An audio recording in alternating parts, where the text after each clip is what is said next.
സ്ഥിരമായിട്ട് നമ്മുടെ വീഡിയോ കാണുന്നവർ കംപ്ലൈൻറ്റ് ചെയ്യുന്ന ഒരു കാര്യമാണ്, ചേട്ടാ നിങ്ങൾ എന്തുകൊണ്ടാണ് ഈ ഫോണൊന്നും ചെയ്യാത്തത്, ഫോണൊക്കെ ഭയങ്കരമായിട്ട് കുറഞ്ഞു പോയല്ലോ എന്ന് പറഞ്ഞിട്ട് അവർക്കുള്ള പരാതി മാറ്റാനായിട്ട് നമ്മളിന്ന് ഓപ്പോയുടെ ഇഷ്ടം പോലെ ഫോണുകളുമായിട്ടാണ് വന്നിട്ടുള്ളത്. ഓപ്പോയുടെ എൻകോ ബഡ്സ് X2, അതുപോലെ തന്നെ ഓപ്പോ പാഡ് എയർ, നമ്മുടെ ഓപ്പോ Reno8 Pro, അതുപോലെ തന്നെ ഓപ്പോയുടെ F21s Pro, അതുപോലെ തന്നെ ഓപ്പോയുടെ A77s. ഇങ്ങനെ എല്ലാ പ്രോഡക്റ്റുകളുമായിട്ടാണ് വന്നിട്ടുള്ളത്. നമ്മുടെ ദിവാലി സെയിൽ നടക്കുന്നതുകൊണ്ട് ആമസോണിലും ഫ്ലിപ്കാർട്ടിലും നല്ല ഓഫേഴ്സ് ഉണ്ട്. ഈ സാധനങ്ങളൊക്കെ നിങ്ങൾക്ക് പർച്ചേസ് ചെയ്യാനായിട്ട് വേണമെന്നുണ്ടെങ്കിൽ 24-ാം തീയതിക്ക് മുന്നേ നിങ്ങൾക്ക് എപ്പോൾ വേണോ പർച്ചേസ് ചെയ്യാനായിട്ട് പറ്റും. ആദ്യം നമുക്ക് ഓപ്പോ എൻകോ ബഡ്സ് X2 വെച്ചിട്ട് തന്നെ തുടങ്ങാം. കാര്യം എന്താണെന്ന് വെച്ച് കഴിഞ്ഞാൽ എൻ്റെ ഫേവറേറ്റ് ആയിട്ടുള്ളതാണ് ഈ ഒരു ലിസ്റ്റിൽ. ഞാനിത് ഉപയോഗിക്കുന്നത് ഓപ്പോ Reno8 Proയിൽ കണക്ട് ചെയ്തിട്ടാണ്. എൻ്റെ ഒരു എക്സ്പീരിയൻസ് മൊത്തത്തിൽ പറഞ്ഞുതരാം. ഇതിൻ്റെ അകത്ത് ആക്റ്റീവ് നോയ്സ് ക്യാൻസലേഷൻ ഉണ്ട്. അതുപോലെ തന്നെ നിങ്ങളുടെ കാതിലേക്ക് വയ്ക്കുന്ന സമയത്ത് നിങ്ങൾക്ക് ട്രാൻസ്പെറൻസി മോഡും അല്ലെങ്കിൽ ആക്റ്റീവ് നോയ്സ് ക്യാൻസലേഷൻ മോഡ്, ഈ നോയ്സ് ക്യാൻസലേഷൻ ഓഫ് ചെയ്ത് കളയാനായിട്ടുള്ള 3 സെറ്റിംഗ്സ് നിങ്ങൾക്ക് ഫോണിൻ്റെ അകത്തുനിന്ന് ചെയ്യാൻ പറ്റും. അതിനകത്തൊരു പ്രത്യേകത എന്താണെന്ന് അറിയാമോ? നമ്മുടെ എയർപോഡിലൊക്കെ വരുന്ന ആനിമേഷൻ പോലെ ഇതിൻ്റെ അകത്ത് നല്ല കിടില ആനിമേഷൻ വരും. നിങ്ങൾക്ക് ഓരോ ഇയർബഡിനെ കസ്റ്റമൈസ് ചെയ്യാൻ പറ്റും. നിങ്ങൾക്ക് ഇയർബഡിൽ സ്ലൈഡ് ചെയ്ത് കഴിഞ്ഞാൽ വോളിയം കൂട്ടാൻ പറ്റും. അതുപോലെ തന്നെ ഇങ്ങനെ പിൻ ചെയ്താൽ മതി. അതിങ്ങനെ ഇങ്ങനെ പ്രസ് ചെയ്ത് കഴിഞ്ഞാൽ അതിൻ്റെ ഈ ഒരു പിടിയില്ലേ, ആ പിടിയിൽ ഇങ്ങനെ പ്രസ് ചെയ്ത് കഴിഞ്ഞാൽ നിങ്ങൾക്ക് നോയ്സ് ക്യാൻസലേഷൻ ആക്ടിവേറ്റ് ചെയ്യാനും ഡിസേബിൾ ചെയ്യാനും പറ്റും.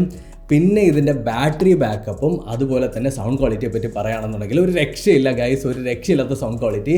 കാതിൽ ഭയങ്കര കംഫർട്ടബിൾ ആയിട്ടിരിക്കും. എൻ്റെ ദൈവമേ, ഞാൻ വേറൊരു കമ്പനിയുടെ ഒരു ബഡ്സ് ആണ് ഉപയോഗിച്ചുകൊണ്ടിരിക്കുന്നത്, ഇതേ സെയിം റേറ്റിൽ. ഇതിൻ്റെ റേറ്റ് ഞാൻ പറഞ്ഞില്ല, 9,999 രൂപയാണ്.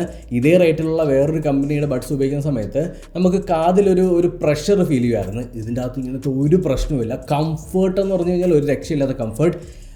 വോയിസ് ക്വാളിറ്റി, ടോൺ ക്വാളിറ്റി ഒക്കെ നോക്കിക്കഴിഞ്ഞാൽ മ്യൂസിക്കും കാര്യങ്ങളെല്ലാം നല്ല റിച്ച് ക്വാളിറ്റി ഫീൽ ചെയ്യുന്നുണ്ട്. അതായത് ടോണിന് നല്ലൊരു റിച്ച് ഫീൽ തന്നെ ഇതിൻ്റെ അകത്ത് നമ്മുടെ ഓപ്പോയ്ക്ക് കൊണ്ടുവരാനായിട്ട് പറ്റി. പിന്നെ ബേസ് നോക്കിക്കഴിഞ്ഞാൽ ഒരു ആവറേജ് ബേസ് മാത്രമേ ഉള്ളൂ, കൂടുതലായിട്ടൊന്നും ബേസ് ഇല്ല. പക്ഷേ വോളിയം ലെവൽ പറയാതിരിക്കാൻ വയ്യ, ഒരു രക്ഷയില്ല. നിങ്ങളൊരു 80% മേളിൽ വോളിയം വെച്ച് കഴിഞ്ഞാൽ നിങ്ങൾക്ക് പിന്നെ ചുറ്റുമുള്ളതൊന്നും തന്നെ കേൾക്കാൻ പറ്റില്ല. അമ്മാതിരി അടിപൊളി സാധനം. അതുപോലെ തന്നെ കോളിംഗ് ക്വാളിറ്റി ഒരു രക്ഷയില്ല. ശരിക്കും പറയാണ്, നമ്മൾ എത്ര വണ്ടി ഓടിക്കുന്ന സമയത്തായാലും എത്ര തിരക്കിലാണെന്നുണ്ടെങ്കിലും അതെല്ലാം ഡിസേബിൾ ചെയ്തിട്ട് നല്ല കോളിംഗ് ക്വാളിറ്റിയും തരുന്നുണ്ട്. അതാണ് നമ്മുടെ ഓപ്പോ എൻകോ ബഡ്സ് X2 എന്ന് പറയുന്നത്. ഫിസിക്കലി നോക്കിക്കഴിഞ്ഞാൽ എല്ലായിടത്തും കണ്ടിട്ടുള്ള ഡിസൈൻ ഫീച്ചർ തന്നെയാണ് വരുന്നത്. ഒരു വെയിറ്റ് ഉള്ള ഒരു കേസ് തന്നെയാണ് നമ്മുടെ ഓപ്പോ കൊണ്ടുവന്നിട്ടുള്ളത്. അതുപോലെ തന്നെ വളരെ ഫേമസ് ആയിട്ടുള്ള ഡൈനോ ഓഡിയോ എന്ന് പറഞ്ഞിട്ടുള്ള കമ്പനിയായിട്ട് കൊളാബറേറ്റ് ചെയ്തിട്ടാണ് ഓപ്പോ ഈ ഒരു ബഡ്സ് ഇറക്കിയിട്ടുള്ളത്. One of the best. നിങ്ങൾക്ക് ഇത് പർച്ചേസ് ചെയ്യാനായിട്ടുള്ള എല്ലാ ലിങ്കും കൊടുത്തിട്ടുണ്ട്. അതുപോലെ തന്നെ നിങ്ങൾക്ക് ആമസോണിലും ഫ്ലിപ്കാർട്ടിലും എവിടേക്കാണ് ഇതിൻ്റെ ഓഫേഴ്സ് കിടപ്പുള്ളത്, ഓപ്പോ സ്റ്റോറിലാണോ ആമസോണിലാണോ അത് ഫ്ലിപ്കാർട്ടിലാണോ എന്നുള്ളതെല്ലാം ഡിസ്ക്രിപ്ഷനിൽ ഞാൻ ലിസ്റ്റ് ചെയ്ത് കൊടുത്തിട്ടുണ്ട്. വളരെ ഡീറ്റെയിൽഡ് ആയിട്ട് നിങ്ങൾക്ക് അവിടെ പോയി നോക്കാവുന്നതാണ്. ഓഫേഴ്സിൻ്റെ ഡീറ്റെയിൽസ് എല്ലാം ഡിസ്ക്രിപ്ഷനിലുണ്ട്. ജസ്റ്റ് ഡിസ്ക്രിപ്ഷൻ ചെക്ക് ചെയ്താൽ മതിയേ. ഇനി നമ്മുടെ രണ്ടാമത്തെ ഫോൺ എൻ്റെ ഫേവറേറ്റ് ആയിട്ടുള്ള ഓപ്പോ F21s Pro. ഈ ഫോണിന് ഒരു കിടിലം ഫീച്ചറുണ്ട്. അതായത് ഇന്നേ വരെ ഒരു സ്മാർട്ട് ഫോണിൽ ഞാൻ കാണാത്ത one of the best unique feature. അതായത് ഈ ഒരു ക്യാമറ പറയുന്ന സമയത്ത് നിങ്ങൾ വിചാരിക്കും ജസ്റ്റ് നല്ല ഫോട്ടോ എടുക്കുന്നുണ്ടായിരിക്കും എന്ന്. ഇതിൻ്റെ അകത്ത് ഒരു മൈക്രോസ്കോപ്പ് ഫീച്ചറുണ്ട്. എന്ത് സാധനത്തിൻ്റെ മൈക്രോസ്കോപ്പിക് വ്യൂ നിങ്ങൾക്ക് ഒരു ഫോൺ ഉപയോഗിച്ച് കാണാൻ പറ്റുമെന്ന് പറഞ്ഞാൽ നിങ്ങൾ വിശ്വസിക്കുമോ? ജസ്റ്റ് ക്യാമറ ഓപ്പൺ ആക്കിയതിന് ശേഷം അതിനകത്ത് മോറിൽ പോയിട്ട് നിങ്ങൾക്ക് മൈക്രോസ്കോപ്പ് എന്ന് പറഞ്ഞിട്ടൊരു ഓപ്ഷൻ ഉണ്ട്. അപ്പോൾ ഇവിടെ ചെറിയൊരു ഫ്ലാഷ് ലൈറ്റ് ഓൺ ആവും. ഇത് വെച്ചിട്ട് നിങ്ങളുടെ കൈയുടെ മൈക്രോസ്കോപ്പിക് വ്യൂവും നിങ്ങൾക്ക് കാണാമല്ലോ, കണ്ടോ? കംപ്ലീറ്റ് ആയിട്ട് എന്ത് സാധനത്തിന് വേണമെങ്കിലും നിങ്ങൾക്കൊരു മൈക്രോസ്കോപ്പിലൂടെ കാണുന്നത് പോലെ കാണാനായിട്ട് പറ്റും. കുറച്ച് ഫോട്ടോ സാമ്പിൾസ് ഞാൻ കാണിക്കാം. ഈ ഫോട്ടോ സാമ്പിൾസ് എല്ലാം നമ്മൾ പലയിടത്തു നിന്നായിട്ട് എടുത്തതാണ്. അടിപൊളി എന്ന് പറഞ്ഞു കഴിഞ്ഞാൽ അടിപൊളിയാണ്. ഇനി സ്മാർട്ട് ഫോണിൻ്റെ സ്പെക്ക് നോക്കാം. സ്പെക്ക് നോക്കുന്ന സമയത്ത് ആദ്യം തന്നെ ഇതിൻ്റെ പ്രൈസ് വെച്ച് പോകാം. 22,999 രൂപ. ഒരു മിഡ് റേഞ്ച് ഫോണാണ്. ഇതിൻ്റെ പെർഫോമൻസിനായിട്ട് സ്നാപ്ഡ്രാഗൺ 680 ആണ് ഇതിനകത്ത് കൊടുത്തിട്ടുള്ള പ്രൊസസ്സർ. ഒരു 4G ഫോണാണ്. ഇതിനകത്ത് 6.43 ഇഞ്ചിൻ്റെ ഒരു AMOLED ഡിസ്പ്ലേ ആണ് വരുന്നത്. അത് 90 ഹെർട്സ് റിഫ്രഷ് റേറ്റിലാണ് വരുന്നത്. നിങ്ങൾക്ക് 8 GB റാമും 128 GB ഇൻ്റർണൽ സ്റ്റോറേജുമാണ് വരുന്നത്. ക്യാമറ നോക്കിക്കഴിഞ്ഞാൽ 64 മെഗാ പിക്സലിൻ്റെ ഒരു വൈഡ്, 2 മെഗാ പിക്സലിൻ്റെ ആ ഒരു മൈക്രോസ്കോപ്പും ഡെപ്തും കൂടി അതിനകത്ത് തന്നെ. പിന്നെ സെൽഫി 32 മെഗാ പിക്സൽ. ഇനി ബാറ്ററി നോക്കിക്കഴിഞ്ഞാൽ 4500 mAh ആണ്. 33 വാട്ട്സിൻ്റെ ഫാസ്റ്റ് ചാർജറും അവർ കൊടുത്തിട്ടുണ്ട്. ഇനി ഇതിൻ്റെ അകത്ത് സ്പെഷ്യൽ ഫീച്ചറായിട്ട് പറയുന്നതെന്ന് വെച്ചാൽ റിംഗ് ലൈറ്റ് എന്ന് പറഞ്ഞിട്ട് ഈ ക്യാമറയുടെ ചുറ്റും ലൈറ്റ് വരുന്നുണ്ട്. അതായത് നിങ്ങൾക്ക് ഇനി നോട്ടിഫിക്കേഷൻ ഒക്കെ വന്ന് കിടക്കുന്ന സമയത്ത് ഇവിടെ ഈ ലൈറ്റ് തിളങ്ങുന്ന രീതിയിൽ സെറ്റ് ചെയ്ത് വെക്കാനായിട്ട് പറ്റും. അതൊരു ഒരു നോട്ടിഫിക്കേഷൻ അലേർട്ട് പോലെ വെക്കാനായിട്ട് പറ്റും. ഇനി നമ്മുടെ ഫിസിക്കൽ ഓവർവ്യൂ മൊത്തത്തിൽ നോക്കിക്കഴിഞ്ഞാൽ ബാക്കിൽ ഒരു ഇങ്ങനെ ക്ലിയർ ആവുന്ന തരത്തിലുള്ള ഒരു സർഫസ് ആണ്, എന്നാൽ അതിനകത്തൊരു ഗ്രേഡിയൻ്റ് അവർ കൊടുത്തിട്ടുണ്ട്. അതുപോലെ തന്നെ ഒരു ബ്ലോക്കി ഡിസൈൻ ആണ്, എന്നാൽ ഒരുപാട് വെയിറ്റും ഇല്ല, ഒരുപാട് തിക്നെസ്സും ഇല്ല. ഇതിനകത്ത് അവർ ആക്ച്വലി സ്റ്റീരിയോ സ്പീക്കർ കൊടുത്തിട്ടില്ല. ഒരു സ്റ്റീരിയോ സ്പീക്കർ കൂടി കൊടുത്തിരുന്നെങ്കിൽ കുറച്ചുകൂടി അടിപൊളിയായേനെ. ഇനി പെർഫോമൻസിൻ്റെ കാര്യം പറയുന്ന സമയത്ത് ഒരു തരത്തിലുള്ള ലാഗും ഇല്ല. ആസ്ഫാൾട്ട് 9 കളിച്ചു, ആസ്ഫാൾട്ട് 8 കളിച്ചു, ഒരു പ്രശ്നമില്ല. നല്ല സ്മൂത്തായിട്ട് തന്നെയാണ് പോകുന്നത്, ഭയങ്കര ബട്ടറി സ്മൂത്തായിട്ട് തന്നെയാണ് പോകുന്നത്. ടെക്സ്റ്റേഴ്സിൻ്റെ കുറവ് അവിടെ ഇവിടെയായിട്ട് കാണാൻ പറ്റും. അപ്പാർട്ട് ഫ്രം ദാറ്റ് ഒരു പ്രശ്നമില്ല. ഇനി നമ്മുടെ അടുത്ത ഫോണിലേക്ക് പോകാം. അടുത്ത് നമ്മൾ പരിചയപ്പെടാൻ പോകുന്നത് ഓപ്പോ പാഡ് എയർ. ഇതിൻ്റെ സ്പെക്ക് വെച്ചിട്ട് ആദ്യം ഞാൻ സ്റ്റാർട്ട് ചെയ്യാം. 10.36 ഇഞ്ചിൻ്റെ ഒരു IPS LCD ഡിസ്പ്ലേ ആണ് വരുന്നത്. Qualcomm Snapdragon 680 ആണ് ഇതിൻ്റെ അകത്ത് വരുന്ന processor. 4 GB Ram, 64 GB internal storage, 4 GB RAM, 128 internal storage, 6 GB RAM, 128 internal storage എന്നിങ്ങനെ 3 വേരിയൻ്റ് ആണ്. എൻ്റെ കയ്യിലിരിക്കുന്നത് 4 GB Ram, 64 GB internal storage. Camera നോക്കിക്കഴിഞ്ഞാൽ 8 മെഗാ പിക്സലിൻ്റെ ഒരു റിയർ ക്യാമറയും അതുപോലെ തന്നെ 2 മെഗാ പിക്സലിൻ്റെ ഒരു സെൽഫി ക്യാമറയാണ് വരുന്നത്. 7100 mAh ഒരു ബാറ്ററിയും അതുപോലെ തന്നെ 18 വാട്ട്സിൻ്റെ ഫാസ്റ്റ് ചാർജിങ്ങും വരുന്നുണ്ട്. പിന്നെ റിവേഴ്സ് ചാർജിങ് ഫീച്ചറും ഇതിനകത്ത് സപ്പോർട്ട് ചെയ്യുന്നുണ്ട്. അതുപോലെ തന്നെ ഇതിനകത്തൊരു സ്റ്റീരിയോ സ്പീക്കറാണ് ഡോൾബി അറ്റ്മോസ് എനേബിൾഡ് ആയിട്ടുള്ളത്. 4 സ്പീക്കറാണ് ഇതിൻ്റെ അകത്ത് 2 സൈഡിലായിട്ട് വരുന്നത്. ഒന്നാമത്തെ കാര്യം അത് തന്നെ വെച്ച് തന്നെ സ്റ്റാർട്ട് ചെയ്യാം. സ്പീക്കർ, ഒന്നാന്തര സ്പീക്കർ. അതായത് നിങ്ങൾ ഓൺലൈൻ ക്ലാസ് അറ്റൻഡ് ചെയ്യുകയാണ്, അല്ലെങ്കിൽ നിങ്ങൾ എന്തെങ്കിലും പരിപാടി ചെയ്യുകയാണെങ്കിൽ ഒരു വലിയ സ്ക്രീന് വേണം, എന്നാൽ ബഡ്ജറ്റിൽ തന്നെ വേണമെന്നുണ്ടെങ്കിൽ ബെസ്റ്റ് ചോയ്സ് തന്നെയാണ്. 14,999 രൂപയാണ് ഇതിൻ്റെ പ്രൈസ് വെച്ച് നമ്മൾ കമ്പയർ ചെയ്യുന്ന സമയത്ത് ഭയങ്കര പെർഫോമൻസ് കിട്ടുന്നുണ്ടോ എന്ന് ചോദിച്ചു കഴിഞ്ഞാൽ ഇല്ല എന്ന് തന്നെ പറയേണ്ടി വരും. ഇതിനകത്തൊരു ആവറേജ് പെർഫോമൻസ് മാത്രമേ ഉള്ളൂ. അതായത് നിങ്ങൾക്ക് മീറ്റിൽ കയറാനായിട്ട് പറ്റും, ഗൂഗിൾ മീറ്റ് എടുക്കാൻ പറ്റും, അല്ലെങ്കിൽ ക്ലാസ്സിൽ അറ്റൻഡ് ചെയ്യാം, യൂട്യൂബ് വീഡിയോ കാണാം എന്നിങ്ങനെയുള്ള കുറച്ച് മെയിൻ ആയിട്ടുള്ള പർപ്പസുകൾ മാത്രമാണ് ഇതിനകത്ത് നമുക്ക് കിട്ടുന്നത്. ഡിസൈൻ ഫാക്ടർ എടുത്തതിനെ പറയണം. ഓപ്പോയുടെ ഏതെങ്കിലും ഒരു ഫോൺ എടുത്തിട്ട് കുറച്ച് സ്ക്രീൻ അങ്ങ് വലിച്ച് നീട്ടിക്കഴിഞ്ഞാൽ എന്താണ് കിട്ടുക? അതാണ് ഓപ്പോ പാഡ് എയർ എന്ന് പറയുന്നത്. എനിക്ക് കുറച്ച് പ്രശ്നമായിട്ട് തോന്നിയ ഒരേ ഒരു കാര്യം മാത്രമേ ഉള്ളൂ, ഇതിൻ്റെ ഡിസ്പ്ലേ ക്വാളിറ്റി. അതായത് കളേഴ്സൊക്കെ കുറച്ച് ഡള്ളാണ്, മൊത്തത്തിൽ ഡള്ളാണ്. കുറച്ചുകൂടി കോൺട്രാസ്റ്റും കുറച്ചുകൂടി സാച്ചുറേഷനൊക്കെ വന്നിരുന്നെങ്കിൽ കുറച്ചുകൂടി ബെറ്റർ ആയേനെ. നിങ്ങൾക്ക് തന്നെ ഇപ്പോൾ കാണാൻ പറ്റും, കളേഴ്സ് കുറച്ച് ഡള്ളാണ് ആക്ച്വലി. ഒരു എടുത്ത് നിൽക്കുന്നില്ല. പിന്നെ ഇതിനകത്ത് ഞാൻ നോഷൻ ആഡ് ചെയ്തിട്ടുണ്ട്. ഞാൻ കുറേയൊക്കെ ടൈപ്പ് ചെയ്തു, കുറേയൊക്കെ എഡിറ്റ് ചെയ്തു, കാര്യങ്ങളൊക്കെ ചെയ്തു, സ്ക്രിപ്റ്റിങ്ങും കാര്യങ്ങളൊക്കെ ചെയ്തു നോക്കി. അപ്പോഴൊക്കെ കുറച്ച് നല്ല കംഫർട്ട് തന്നെയാണ് എനിക്ക് കിട്ടിയിട്ടുള്ളത്. ടൈപ്പ് ചെയ്യുന്ന സമയത്തൊന്നും ഒരു പ്രശ്നവുമില്ല, നല്ല സ്മൂത്തായിട്ട് തന്നെ പോകുന്നുണ്ട്. എന്നാൽ ആപ്ലിക്കേഷൻ ലോഡ് ചെയ്യുന്നതെല്ലാം കുറച്ച് കുട്ടി സ്ലോ ആണ്. ഇനി അടുത്ത ഫോണിലേക്ക് പോകാം. ഒരു 17,999 രൂപയ്ക്ക് നിങ്ങളൊരു ഫോൺ നോക്കുന്നുണ്ടെങ്കിൽ നിങ്ങൾക്ക് ഓപ്പോ A77s എന്ന് പറഞ്ഞിട്ടുള്ള ഈ ഒരു ഫോണിനെ നിങ്ങൾക്ക് കൺസിഡർ ചെയ്യാവുന്നതാണ്.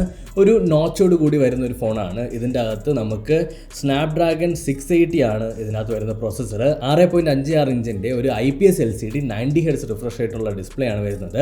8 GB RAM, 128 GB internal storage, 50 mega പിക്സലിൻ്റെ ഒരു വൈഡ് ആംഗിൾ ലെൻസ്, 2 മെഗാ പിക്സലിൻ്റെ ഒരു ഡെപ്ത്, 8 മെഗാ പിക്സലിൻ്റെ ഒരു സെൽഫി, പിന്നെ 5000 mAh ബാറ്ററി, 33 വാട്ട്സിൻ്റെ ഫാസ്റ്റ് ചാർജർ, പിന്നീട് സ്റ്റീരിയോ സ്പീക്കർ. ഇതിൻ്റെ അകത്ത് എടുത്തു പറയേണ്ട കാര്യം ഇതിൻ്റെ സ്റ്റീരിയോ സ്പീക്കറാണ്. ഒരു രക്ഷയില്ലാത്ത സ്പീക്കർ എന്ന് വെച്ച് കഴിഞ്ഞാൽ നിങ്ങളൊരു മിഡ് റേഞ്ച് ഫോണിൻ്റെ അകത്ത് സ്റ്റീരിയോ സ്പീക്കർ അല്ലെങ്കിൽ സ്പീക്കർ നിങ്ങൾ മെയിനായിട്ട് നോക്കുന്നുണ്ടെങ്കിൽ ഓപ്പോ A77s എന്ന് പറയുന്നത് ബെസ്റ്റ് കിഡിലം ക്വാളിറ്റി എന്ന് പറഞ്ഞാൽ കിഡിലം ക്വാളിറ്റി സ്പീക്കർ. ഞാൻ വേണമെങ്കിൽ ഒരു ഡെമോ കാണിച്ചു തരാം, ഒരു സെക്കൻഡ്. ഈ ഡെമോ കാണിക്കുന്ന സമയത്ത് ഏറ്റവും കൂടുതൽ പ്രശ്നം വരുന്നതെന്ന് വെച്ചാൽ ഈ മൈക്കൊക്കെ നമ്മുടെ ദേഹത്തോട് കുറച്ച് അടുത്തായിരിക്കുന്നത്. അപ്പോൾ അതിൽ നമ്മൾ എഡിറ്റും ചെയ്യും, അപ്പോൾ അത് കറക്റ്റായിട്ട് വരില്ല. അതുകൊണ്ടാണ് ഞാൻ കൂടുതലായിട്ട് കാണിക്കാത്തത്. എന്നാലും കാണിക്കാം.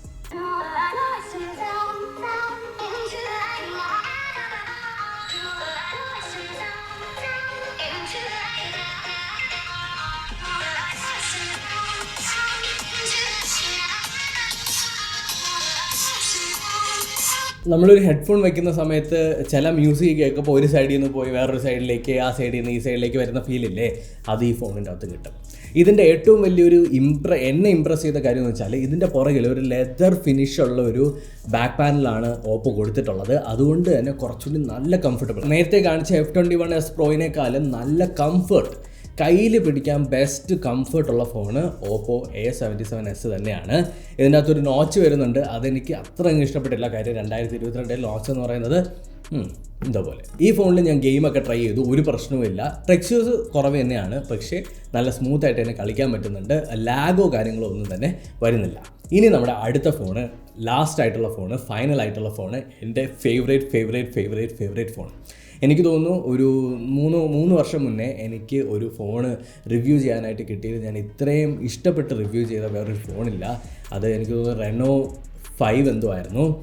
ഇന്ന് നമ്മുടെ കയ്യിലുള്ളത് OPPO Reno8 Pro എന്ന് പറഞ്ഞിട്ടുള്ള ഫോണാണ്. ഈ ഫോണിനെ കുറിച്ചിട്ട് പറയാൻ സ്പെക്ക് വൈസ് നമുക്ക് കുറച്ച് വായിച്ച് പോകാം. അത് ഓക്കെ, നിങ്ങളുടെ അറിവിന് വേണ്ടിയിട്ട് സ്പെക്ക് പറയാമെന്ന് പറയാം. എന്നാൽ ഈ ഫോണ് ഡിസൈൻ ചെയ്തിരിക്കുന്നത്, ബിൽഡ് ചെയ്തിരിക്കുന്നത്, ഈ ഫോണിൻ്റെ ആ ഒരു ഫിസിക്കൽ ഓവർവ്യൂ അല്ലെങ്കിൽ ഇതിൻ്റെ പെർഫോമൻസ് എല്ലാം ടോപ്പ് ക്ലാസ് ആണെന്ന് ഞാൻ പറയും.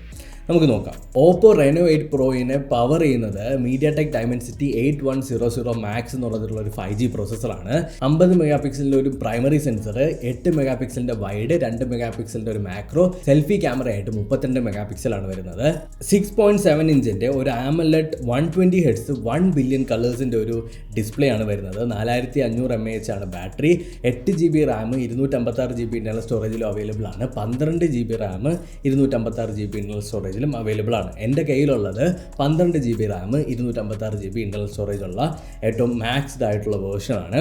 അപ്പോൾ ഈ ഒരു ഫോണിനെ കുറിച്ചിട്ട് കുറേ കാര്യങ്ങൾ പറയാനുണ്ട്. ഒന്നാമത്തത്, ഈ ഫോണ് ഡിസൈൻ ചെയ്തിരിക്കുന്നത് ഭയങ്കര സ്ലിം ആയിട്ടുള്ള ബെസൽ കൊടുത്തിട്ടാണ്. അതായത് ആക്ച്വലി ഇതിൻ്റെ അകത്തുള്ള സെൽഫിയുടെ പഞ്ചോളം എന്ന് പറയുന്നത് ഈ ബെസൽ അത്രത്തോളം ചെറുതായതുകൊണ്ട് നമ്മളങ്ങ് ശ്രദ്ധിക്കപ്പെടുന്നില്ല. നമ്മളിങ്ങനെ വീഡിയോസ് കാണുന്ന സമയത്ത്, ഗെയിം കളിക്കുന്ന സമയത്തൊക്കെ ഭയങ്കര സ്മൂത്ത് ആയിട്ടുള്ള ഒരു ഫീല് തന്നെ നമ്മുടെ OPPO Reno8 Pro നമുക്ക് കൊണ്ടുവരുന്നുണ്ട്. പിന്നെ കളേഴ്സ്, ഭയങ്കര എടുത്ത് നിൽക്കുന്ന കളേഴ്സ് എനിക്ക് ഭയങ്കരമായിട്ട് ഇഷ്ടപ്പെട്ടു. OPPO Reno8 Proയുടെ ഈ ഒരു ഡിസ്പ്ലേ, എസ്പെഷ്യലി ഡിസ്പ്ലേ എനിക്കിഷ്ടപ്പെട്ട കുറേ കാര്യങ്ങളിൽ ഏറ്റവും ആദ്യം ഞാൻ പറയുന്നത് ഇതിൻ്റെ ഡിസ്പ്ലേ, രണ്ടാമത്തത് ഇതിൻ്റെ ബിൽഡ്. ഈ ഒരു ഡിസൈൻ നോക്കിക്കേ, അതായത് ഒരു ബോഡിയിൽ നിന്ന് ഇങ്ങനെ ബഡ്ജ് ചെയ്ത് ഇങ്ങനെ മേളിലേക്ക് കയറി വരുന്ന തരത്തിലുള്ള ഡിസൈൻ. ആ ഒരു ബ്ലോക്കി ഡിസൈൻ, പുറകിലായിട്ട് നല്ലൊരു ഗ്ലാസ് ബാക്കാണ് കൊടുത്തിട്ടുള്ളത്. അതുപോലെ തന്നെ നല്ല അടിപൊളി ഫിംഗർ പ്രിൻറ്റ് മാഗ്നറ്റും ആണ്.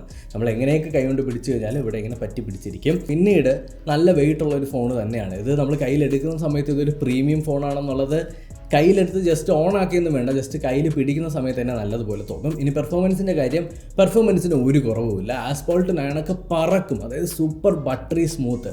അത് എത്ര ഹൈ എൻഡ് നമ്മൾ ഗ്രാഫിക്സിൽ ഇട്ട് കഴിഞ്ഞാലും അടിപൊളിയായിട്ട് തന്നെ നമ്മുടെ OPPO Reno8 Pro ഹാൻഡിൽ ചെയ്യുന്നുണ്ട്, ഒരു പ്രശ്നമില്ലാതെ. ഇനി ക്യാമറയെ കുറിച്ച് പറയാം. ക്യാമറയൊക്കെ അത്യാവശ്യം കുഴപ്പമില്ലാതെ നമുക്ക് ക്യാമറ സാമ്പിൾസും കാര്യങ്ങളൊക്കെ ഉണ്ട്. ഇത്രയും നേരം പറഞ്ഞിട്ടുള്ള എല്ലാ ഫോണുകളുടെയും ക്യാമറ സാമ്പിൾസും ഞാൻ എവിടെയായിട്ട് ഇടുന്നുണ്ട്. നമുക്ക് ഒരുപാട് ലെങ്ത് വരുത്താൻ പറ്റില്ല. ഇത്രയും ഫോണുകൾ നമ്മൾ ഒരൊറ്റ വീഡിയോയിൽ പരിചയപ്പെടുത്തുന്നതുകൊണ്ട് എല്ലാം ലെങ്ത് ആയിട്ട് ഇടാനായിട്ട് സാധിക്കില്ല. OPPO Reno8 Proയുടെ ക്യാമറയെ പറ്റി പറയുകയാണെന്നുണ്ടെങ്കിൽ റിയർ ക്യാമറ കൊള്ളാം, ലൈക്ക് അത് ക്യാമറ ഓക്കെ, നല്ല ഫോട്ടോ എടുക്കുന്നു, അല്ലാതെ ഭയങ്കര സംഭവം ഒന്നും പറയാനൊന്നുമില്ല. നല്ല ഫോട്ടോ എടുക്കുന്നു, അത്രേ ഉള്ളൂ, സിമ്പിളായിട്ട് പറഞ്ഞു കഴിഞ്ഞാൽ. നമ്മൾ ഈ വീഡിയോയ്ക്ക് അത് പറഞ്ഞു പോയ സമയത്ത് ഓരോ ഫോണും പരിചയപ്പെടുത്തപ്പോഴും കാണിച്ചിട്ടുള്ള ഫോട്ടോസ് എന്ന് പറയുന്നത് അതിൻ്റെ അകത്ത് എടുത്തിട്ടുള്ള സാമ്പിൾസ് ആണ്. അപ്പോൾ അത് കണ്ട് നിങ്ങൾ തന്നെ സ്വയം ഒന്ന് വിലയിരുത്തുക. ഇതിനകത്ത് ഞാൻ പറഞ്ഞിട്ടില്ലേ, നമ്മുടെ ചാനലിൽ വാങ്ങണം എന്ന് നമ്മൾ ഒരിക്കലും പറയില്ല, നിങ്ങൾക്ക് നിങ്ങളുടെ ഇഷ്ടത്തിന് തീരുമാനിക്കാവുന്നതാണ്. അതുപോലെ തന്നെ ഞാൻ നേരത്തെ പറഞ്ഞാലും ദീപാവലി സെയിലിൻ്റെ ഓഫേഴ്സ് കാര്യങ്ങൾ ഡിസ്ക്രിപ്ഷനിൽ ഇട്ടിട്ടുണ്ട്, വളരെ ഡീറ്റെയിൽഡ് ആയിട്ടുണ്ട്. നിങ്ങൾക്ക് എടുത്ത് നോക്കുക, വാങ്ങുക, എൻജോയ് ചെയ്യുക. അപ്പോൾ ഇന്നത്തെ വീഡിയോയിൽ നമ്മൾ ഓപ്പോയുടെ കുറേ ഡിവൈസുകൾ പരിചയപ്പെട്ടു. നിങ്ങൾക്ക് ഇതിനകത്ത് ഏതാണ് നിങ്ങളുടെ ഫേവറേറ്റ് എന്ന് കമൻറ്റ് സെക്ഷനിൽ കമൻറ്റ് ചെയ്യുക. അതുപോലെ തന്നെ thank you so much for watching guys. ഒരുപാട് സന്തോഷം. ഇത്രയും ഫോണുകളൊക്കെ കിട്ടിയ സമയത്ത് ഭയങ്കരമായിട്ട് സന്തോഷം കൂടിപ്പോയി. അപ്പോൾ ഞാൻ മാക്സിമം ഇതിൻ്റെ കാര്യങ്ങളൊക്കെ കവർ ചെയ്തിട്ടുണ്ട്. ഇഷ്ടപ്പെട്ടു എന്ന് കരുതുന്നു. ഇഷ്ടപ്പെട്ടിട്ടുണ്ടെങ്കിൽ ലൈക്ക് ചെയ്യുക, സബ്സ്ക്രൈബ് ചെയ്യുക, ഷെയർ ചെയ്യുക ഗൈസ്. Love you. ആൻഡ് നമ്മൾ ഉടനെ തന്നെ 1 മില്യണും ആവും. ടാറ്റ.